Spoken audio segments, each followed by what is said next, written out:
उस समय बचपन में अंबेडकर जी को सीखने को मिल गई होती तो विवशता सेकंड भाषा की उन पे फारसी भाषा ला दी गई, वो फारसी में भी विद्वान बने, वो अंग्रेजी में भी विद्वान बने और संस्कृत में विद्वान बने होते तो आज जो इस देश के अंदर जो धर्म के ठेकेदार बने हुए बड़े बड़े चोलेधारी भगवे सफेद जो जेलों में पड़े रहते हैं, कभी जेलों से बाहर आते हैं, कभी कुकृत्य करते हैं, कभी कुछ ऐसी गतिविधियां करते हैं जो समाज को लज्जा के कारण मुंह शर्म से नीचे झुकाना पड़ता है, उन सब से ऊपर आज धर्म की पताका लेकर के इस राष्ट्र की दुनिया के अंदर पताका फहराने वाले अंबेडकर जी नहीं होते।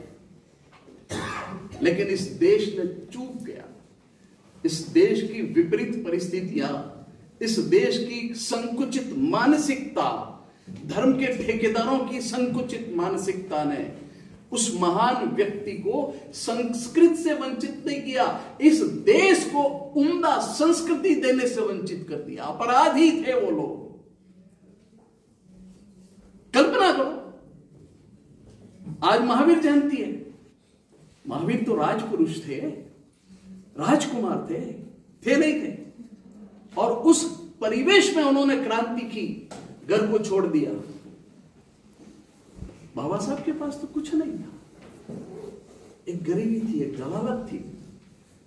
एक समय उनके साथ भी ऐसा आया था, महावीर और बुद्ध की तरह, जब बचपन में उनकी मां का देहांत हो जाता है और सौतेली मां के सामान्य आप लोग भी जानते होंगे परिस्थितियां ऐसी थी कि उन्होंने भी घर छोड़ दिया था। लेकिन परिवार को आशाएं थी, समाज को आशाएं थी, वो वापस लौट के आए और उन्होंने वो क्रांति करके दिखाई जो मैं कहता हूं महावीर और बुद्ध भी नहीं कर सके।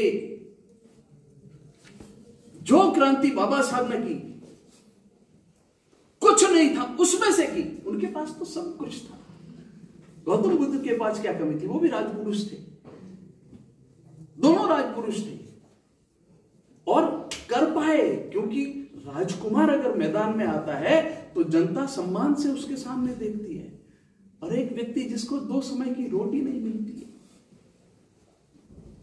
जिसके पास शिक्षा नहीं है, कोई छूने को तैयार नहीं, कोई पानी देने को तैयार नहीं है, वो व्यक्ति जब क्रांति की बात सोचता है तो उस बात को सुनने को कोई तैयार नहीं होता है। संस्कृत को संविधान में नहीं आने दिया, देश के विभाजन का विरोध किया था। 2 ही लोग थे विभाजन का विरोध करने वाले, और मुद्दों के आधार पर पटेल और बाबा साहब। लेकिन अंबेडकर जी ने जो विरोध किया आप सोच नहीं सकते, किस किस प्रकार की दलीलें दी। उन्होंने जब बीए किया था बॉम्बे में तो उनका एक सब्जेक्ट था तर्कशास्त्र, आज भी पढ़ाया जाता है कतिपय महाविद्यालयों में, लेकिन पढ़ने वाले बच्चे नहीं होते, वो तर्कशास्त्री थे। उन्होंने कहा अपने घर का बिगड़ा हुआ बेटा, शैतान, बदमाश, लंपट, उसको माँ बाप कोशिश करते हैं, समझाते हैं, पुचकारते हैं, घर में रख दे। लेकिन जब अति हो जाती है तो कई बार घर से निकालना भी पड़ता है, निकालते नहीं निकालते, और घर से निकालने के बाद वो इतना लंपट हो जाता है कि उसके ऊपर आपका कब्जा, अगर घर में है तो उसको रोटी से तो रोक सकते हैं, तू आज शैतानी करके आज तुझे रोटी नहीं देंगे, तू शैतानी करके आए आज तुझे पंखे की हवा नहीं मिलेगी। लेकिन घर से निकाल दिया, आप उसको कुछ रोक सकते हो? जो जजे वो अपराध कर सकता है। अंबेडकर जी ने उस समय राष्ट्र के नायकों से ये कहा था, बिगड़ा हुआ भी अगर आपकी औलाद है तो घर से बाहर मत जाने दो, आपके कानून से दूर हो जाएगा, आप उसे रोक नहीं सकोगे और वो आपके लिए जलालत बन जाएगा, बहुत बड़ा टेंशन बन जाएगा। बताओ आज 75-80 वर्ष हो रहे हैं विभाजन के बाद, वो बिगड़ा हुआ बच्चा टेंशन है या नहीं है? है या नहीं है? समझ रहे हो मेरी बात को? किसके लिए कह रहा हूं? है? सही बोले थे? हाँ, अगर वो हमारे कानून में, हमारे संविधान के कब्जे में होता तो आज ये समस्याएं तो खड़ी नहीं हो सकती थी। फिर बाबा साहब ने हिम्मत के साथ कहा, उनकी बात नहीं मानी गई, ठीक है मान लेता हूं कर लो विभाजन, लेकिन जिस मुद्दे के आधार पर विभाजन सोच रहे हो, उस मुद्दे को तो पूरा काबिल करो। 100% आबादी की अदला बदली हो। समझ रहे हो मेरी बात को? समझ में आ रही है बात? तो उस समय के सबसे बड़े नेताजी ने उनकी मजाक उड़ाई भरी सभा। आप इतने पढ़े लिखे हो और आबादी की अदला बदली कैसे हो सकती है? करोड़ों की संख्या है। तो बाबा साहब ने दम के साथ कहा कि अदला बदली हो सकती है। अगर सरकार चाहे तो अदला बदली हो सकती है, और सरकार नहीं चाहेगी तो भी अदला बदली तो होगी, लेकिन जिंदा लोगों की नहीं, लाशों की अदला बदली होगी। बताइए कितना भविष्यवेत्ता था। लाशों की अदला बदली हुई या नहीं हुई? 10 लाख से अधिक लोग मारे गए। देश की आजादी में जितने लोग मरे उतने विभाजन के अंदर मर गए। कितना दुर्भाग्यपूर्ण निर्णय था। लेकिन सिर्फ इस कारण से कि वो व्यक्ति एक बड़े बाप की औलाद नहीं था। वो व्यक्ति सामाजिक ताने बानों की एक बहुत बुरी कंडीशन में न केवल अपने आप को, पूरे समुदाय को, और न केवल पूरे समुदाय को, आप उस व्यक्ति को पढ़िए, उसने राष्ट्र के परम वैभव की कल्पना की, दिशा दी।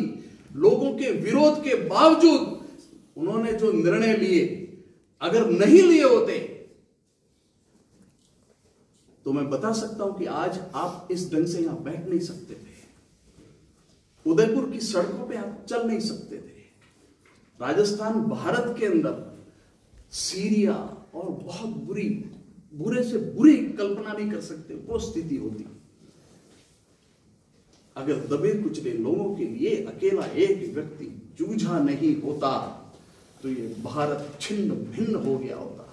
नार की त्रासदियां झेल रहे होते आज। उन्होंने वो क्रांतियां की जब उन्होंने कहा कि मैं हिंदू धर्म में पैदा तो हुआ हूं, लेकिन मरना हिंदू धर्म में नहीं जाऊंगा। तो उनके पास इतने बड़े व्यक्ति ने जब ये बात कह दी तो कई लोगों की लारें टपकने लगी। इंग्लैंड से आ रहे, अमेरिका से आ रहे, नाना प्रकार के संप्रदायों के, मत मजहबों के लोग आ रहे उनके पास। उनको समझा रहे हैं आप हमारे मजहब में आ जाओ, आपको फला लेवल दे देंगे, इतनी ऊंची पोस्ट दे देंगे। इतने करोड़ों रुपए न्योछावर करने के लिए लोग तैयार हो गए। हिंदू महासभा ने उनके पास प्रस्ताव भेजा, ऐसा मत कीजिए। बाबा साहब ने कहा मैं विचार कर रहा हूं। फिर प्रस्ताव आया कि आप दूसरे मत मजहब में न जाए, आप सरदार जी बन जाइए, सिख बन जाइए। उन्होंने कहा विचार करेंगे। क्रिश्चियन समुदाय पहुंचा, सब समुदाय पहुंचे और कम समय नहीं लगाया।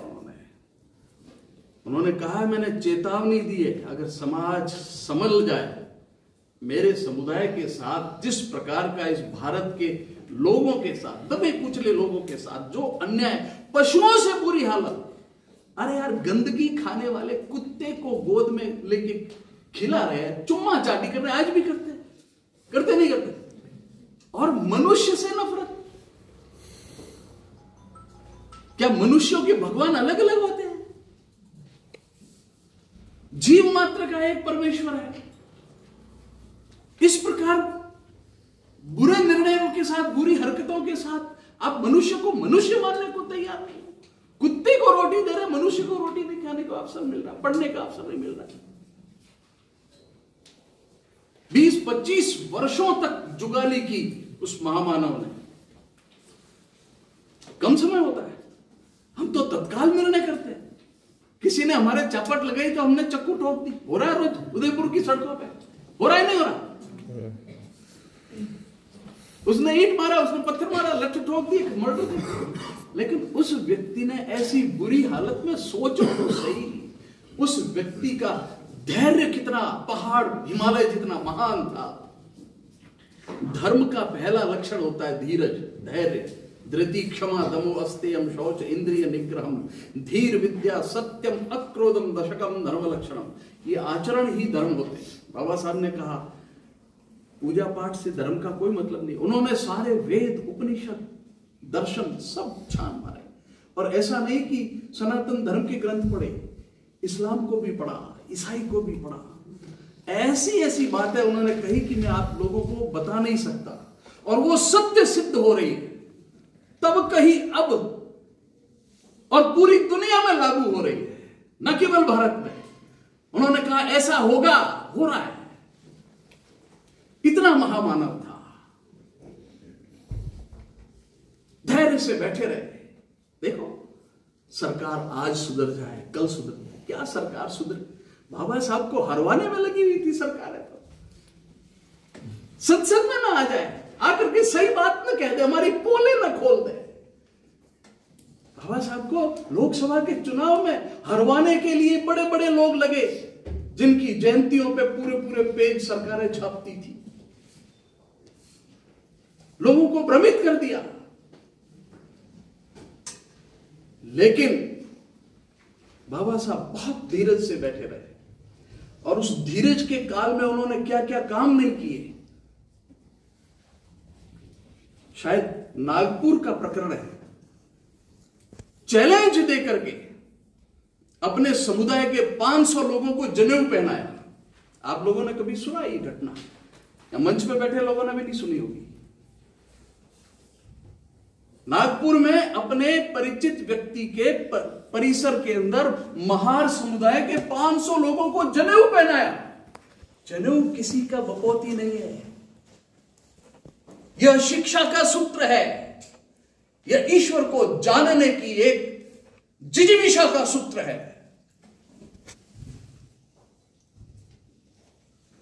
यह मेरे जो दायित्व है उसको एहसास कराने का, भान कराने का, कि जो ज्ञान की परंपरा आदिकाल से इस देश के अंदर मिली है, जिन ऋषियों ने ग्रंथ लिखे हैं, जिन ऋषियों ने कख गग हमको बताए हैं कैसे जीना, उनका हमारे ऊपर कर्जा है। यह कर्जा उतारने का पहला सूत्र। दूसरा, पितृ ऋण, माता पिता, दादा दादी, नाना नानी, इन सब लोगों से अपने को मिलता नहीं मिलता, तो उनकी चिंता करना, उनकी अपेक्षाओं पर खरा उतरना अपना कर्तव्य है या नहीं है। और ये प्रत्येक व्यक्ति का है या एक समुदाय का है? प्रत्येक व्यक्ति का है, हर एक की मां बाप है या नहीं है? और देव ऋण, विद्वांसो ही देवता। जितने विद्वान है, किसी ने पंखा बनाया, किसी ने टीवी बनाया, किसी ने मोबाइल बनाया, और उसका हम उपयोग कर रहे हैं, तो हम कर्जदार हुए। तो हम भी पढ़ लिख करके इस कर्ज से अनऋण हो। ये 3 धागे आज पहनने वालों को होश नहीं है, ये काई के धागे पहन रहे हैं। वो दिल्ली में अपने पति का मर्डर प्रेमी से करवा करके ड्रम में डाल करके अंदर सीमेंट डाल दिया था, उसका जनेऊ उतारने की किसी ने हिम्मत की? कोई कर सकता है? जनेऊ पहने वाले गलत रास्ते पे जा रहे हैं, उनको रोकने की कोई कोशिश कर सकता है? वो नहीं कर सकते हो। तो अच्छे मार्ग पे प्रवृत्त करने के लिए भारत के प्रत्येक व्यक्ति का, सनातन मानने वाले का जनेऊ पहनने का अधिकार है। यह शास्त्रों में लिखा हुआ है। जमाने से विरोध करके उन्होंने 500 लोगों को जनेऊ पहना दिए, तो भी ये देश नहीं संभला, नहीं सुधरा। और अंत में बाबा साहब उनको लगा कि ये संभलने वाला समाज नहीं है, मुझे क्रांति करनी पड़ेगी। तो इसी सनातन का एक बच्चा है, सांख्य दर्शन पर आधारित तथागत का, बौद्धिज्म, उसको उन्होंने स्वीकार किया। और वो भी नहीं करते, लेकिन उनकी सहधर्मिणी,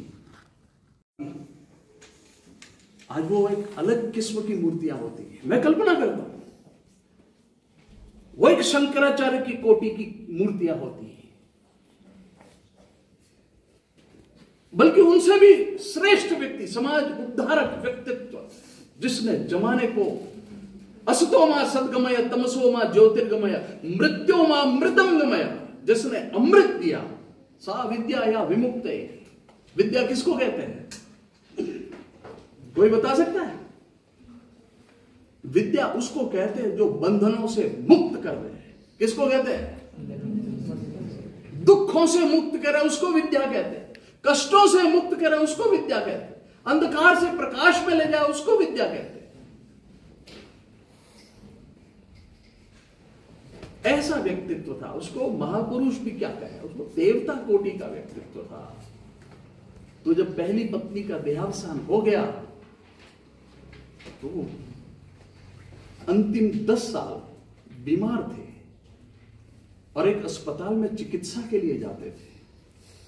शारदा कबीर, वो भी कबीरपंथी, लेकिन वो पैदाइशी ब्राह्मण परिवार की कन्या। उसके पिता डायरेक्टर जनरल थे मेडिकल हेल्थ डिपार्टमेंट में दिल्ली में, इतनी बड़ी पोस्ट की, और वो भी एमबीबीएस डॉक्टर थी।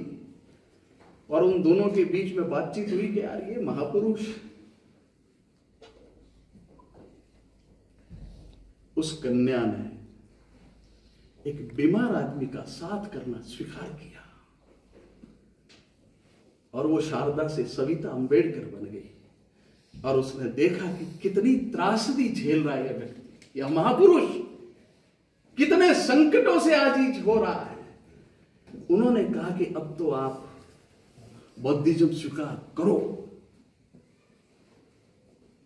तभी यह देश जग सकता है। और जिस प्रकार से आरक्षण की व्यवस्था की, मैं पहले भी इसको अलग भाषा में आपको बता चुका हूं। अगर ये आरक्षण नहीं होता तो हम सड़कों पे नहीं चल पाते। यह आरक्षण इस देश की जीवनी शक्ति है। जो नहीं समझते वो नहीं समझेंगे, और तब तक उन लोगों को मिलना आवश्यक है जो इसके हकदार है। अंबेडकर जी ने कहा था उस समय, हो सकता है आज मुझे देशद्रोही कहे कुछ लोग, लेकिन मेरे मरने के बाद लोग समझेंगे कि मैंने देशद्रोह नहीं किया।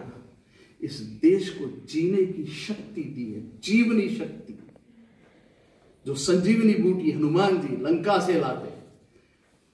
बाबा साहब हनुमान जी थे।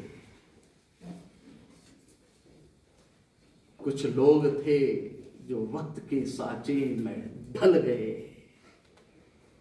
कुछ लोग हैं जो वक्त के सांचे बदल गए। ये वक्त के सांचे बदलने वाले बाबा साहब थे। आज के इस अवसर पर बाबा साहब के इस कार्यक्रम में बोलने का मुझे अवसर मिला। मैं उनको पंडित भीमराव अंबेडकर कह करके संबोधित करता हूं। उनसे बढ़कर के कोई पंडित था नहीं। उनको पंडित नहीं कहूंगा तो पंडित कहलाने लायक कोई बचेगा क्या? तो उस व्यक्तित्व के बारे में मैं और भी कह सकता हूं, लेकिन समय मुझे अनुमति नहीं देता। मैं राहुल जी, नरेश जी और पूरी टीम का साधुवाद देता हूं और आप सब लोगों को भी धन्यवाद कहता हूं कि आप लोगों ने इतना धैर्य से मुझे सुना। भारत माता की।